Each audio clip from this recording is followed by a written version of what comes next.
Tanggal 20 Mei untuk pertama kalinya ditetapkan menjadi Hari Kebangkitan Nasional berdasarkan pembaharuan Keputusan Presiden Republik Indonesia Nomor 316 Tahun 1959, tanggal 16 Desember 1959 tentang hari-hari nasional yang bukan hari libur.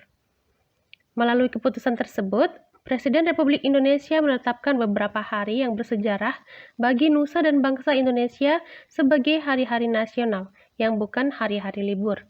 Antara lain, Hari Pendidikan Nasional pada tanggal 8 Mei, Hari Kebangkitan Nasional pada tanggal 20 Mei, Hari Angkatan Perang pada tanggal 5 Oktober, Hari Sumpah Pemuda pada tanggal 28 Oktober, Hari Pahlawan pada tanggal 10 November, dan Hari Ibu pada tanggal 22 Desember. Para mahasiswa Sekolah Dokter Jawa di Batavia menggagas sebuah rapat kecil yang diinisiasi oleh Sutomo. Di depan rekan-rekannya para calon dokter lainnya, Sutomo menyampaikan gagasan Wahidin Sudirohusodo tentang pentingnya membentuk organisasi yang memajukan pendidikan dan kebudayaan di Hindia Belanda. Beberapa mahasiswa yang hadir saat itu antara lain Gunawan Mangunkusumo, Suraji, Suwarno, dan lain-lain. Tanpa mereka sadari, rapat kecil tersebut sesungguhnya menjadi titik awal dimulainya pergerakan nasional menuju Indonesia merdeka. Juni 1908, koran Batavia Nieuwsblad mengumumkan untuk pertama kalinya berdirinya Budi Utomo. Dalam maklumat yang ditandatangani oleh Suwarno selaku sekretaris, diumumkan bahwa Budi Utomo berdiri untuk memperbaiki keadaan rakyat kita, terutama rakyat kecil. Kongres pertama Budi Utomo di Gedung Sekolah Pendidikan Yogyakarta. Wahidin Sudirohusodo bertindak selaku pimpinan sidang. Hanya dalam waktu 5 bulan saja, Budi Utomo sudah beranggotakan lebih dari 1.200 orang. Semua koran di Hindia Belanda memberitakan peristiwa tersebut. Lebih dari 300 orang saat itu, namun dikarenakan politik etis Belanda yang memberikan perlakuan khusus pada kaum priayi, kongres tersebut didominasi oleh para priayi Jawa. Pemerintah kolonial Belanda menaruh perhatian pada kongres tersebut dan menyebutnya sebagai Eerste Javanen Kongres atau Kongres Pertama Orang Jawa.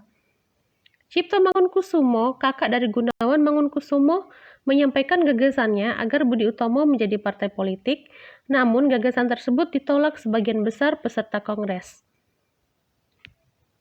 Cipto Mangunkusumo kemudian memilih aktif di Indonesia Partij dan Dr. Sutomo kemudian mendirikan Surabaya Study Club. Pada September 1908, anggota Budi Utomo mencapai lebih dari 10.000 orang. Kongres terakhir Budi Utomo tercatat pada bulan Agustus 1912 yang kemudian memilih Pangeran Aryonoto Dirodjo sebagai ketua. Beberapa mahasiswa Indonesia di Belanda mendirikan sebuah organisasi perkumpulan pelajar Indonesia yang bernama Indische Vereniging atau biasa disingkat IV. Tujuan didirikan organisasi ini menurut Noto Suroto dalam tulisannya di Bendera Walanda tahun 1909 adalah untuk memajukan kepentingan bersama orang Hindia di Belanda dan menjaga hubungan dengan Hindia Timur Belanda. Sebagian usul untuk membentuk perhimpunan yang akan didirikan ini menjadi cabang dari Budi Utomo ditolak, terutama oleh Dr. Apituli dari Ambon. Penolakan ini memperlihatkan bahwa ada suatu rasa kesamaan asal di antara mahasiswa bahwa mereka adalah saudara sebangsa, karena perkumpulan yang dibentuk hendaknya tidak hanya beranggotakan orang Jawa saja, tetapi semua suku di Hindia Belanda. Di awal tahun 1925, Indische Vereniging mengubah namanya menggunakan terjemahan Melayu menjadi Perhimpunan Indonesia. Di bawah kepengurusan Ketua baru Sukiman Wirjosanjojo, diputuskan bahwa tujuan kemerdekaan Indonesia yang berusaha dicapai lewat strategi solidaritas, swadaya, dan non-kooperasi. Tidak hanya perlu memperhatikan aspek kesatuan sosial, tetapi juga kesetiakawanan internasional. Dalam program kepengurusan baru tersebut disebutkan bahwa untuk mencapai tujuan dari Perhimpunan Indonesia, maka propaganda asas-asas Perhimpunan Indonesia harus lebih intensif di Indonesia. Selain itu, Perhimpunan Indonesia menekankan pentingnya propaganda ke dunia internasional untuk menarik perhatian dunia pada masalah Indonesia dan membangkitkan perhatian anggota Perhimpunan Indonesia pada isu-isu internasional melalui ceramah, bepergian ke negara lain, atau perjalanan studi. Tanggal 28 Oktober untuk pertama kalinya ditetapkan sebagai Hari Sumpah Pemuda berdasarkan pembaharuan Keputusan Presiden Republik Indonesia Nomor 316 Tahun 1959, tanggal 16 Desember 1959 tentang hari-hari nasional yang bukan hari libur.